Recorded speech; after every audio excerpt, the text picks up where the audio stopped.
이번 시간에는 운이 얼마나 수능 수학 시험에 영향을 미치고 있는지를 알아보도록 하겠습니다. 2021학년도 수학 가형 정답률 분포를 보도록 하죠. 여기 빨간 박스로 표시되어 있는 문제들이 정답률이 50%가 안 되는 문제들입니다. 7문제가 있는 거죠. 이 중에서 이 객관식 문제는 3문제입니다. 얘하고 얘인 거죠. 어떤 학생이 이 3문제를 다 찍었다고 해봅시다. 이때 그 학생이 3문제를 다 틀릴 확률은 얼마가 되겠습니까? 오지선다 문제이기 때문에 얘는 0.8에 3승 이렇게 되는 거죠. 얘는 계산을 하시게 되면 51.2% 정도 됩니다. 역으로 얘기하면 한 문제 이상 맞을 확률이 48.8%나 된다는 거죠.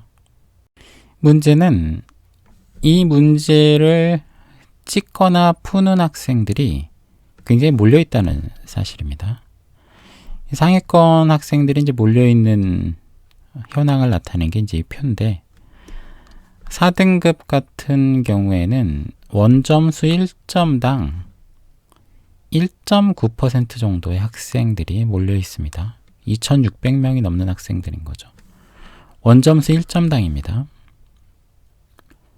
그래서 한 문제, 4점짜리 한 문제를 찍어서 맞았다. 그러면은 100분위 점수가 이제 7.6점이 좋아지는 거죠. 경쟁 상대가 실수라도 해준다. 그러면은 곱하기 2가 되는 거죠. 15%가 넘는 100분위가 차이가 나는 거죠. 심지어 이게 2문제 맞을 확률도 그렇게 낮지 않습니다. 3문제 다 찍어가지고 2문제 맞을 확률도 9.6%나 됩니다. 그러면 이 운이 여기에서 미치는 영향이 얼마나 큰지를 짐작을 할 수 있겠죠. 물론 이게 피크이기 때문에 단순 계산하고 약간 차이가 날 수는 있습니다만은, 어쨌든 운이 어느 정도의 영향을 미치는지 감을 잡는 데는 이 정도 데이터도 이제 충분하다고 생각을 합니다. 그에 반해서 상위권 학생들을 변별하고 있는, 수능에서 변별하고 있는 그런 기능은 이제 굉장히 취약한 거죠. 너무나도 무디입니다. 상위권 학생들이 여기에서 이제 맞을 수 있는 문제들은 대략 이 정도인 거죠.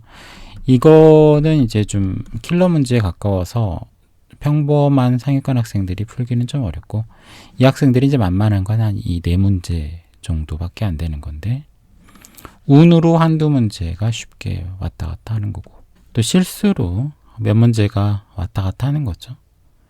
자기가 푼 문제들은 다 실수의 대상이 되는 거니까 거기서 몇 문제가 왔다 갔다 한다.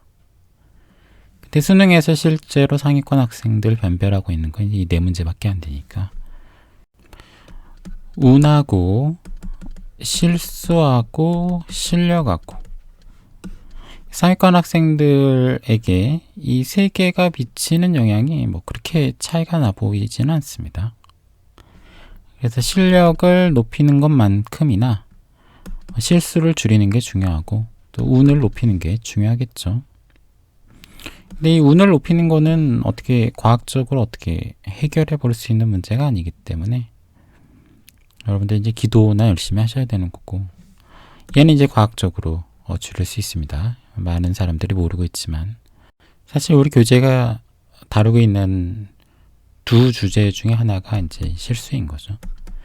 실력 높이는 것도 이제 중요하게 다루고 있긴 하지만, 얘를 과학적으로 줄이는 게 우리 교재의 주된 목적 중에 하나입니다.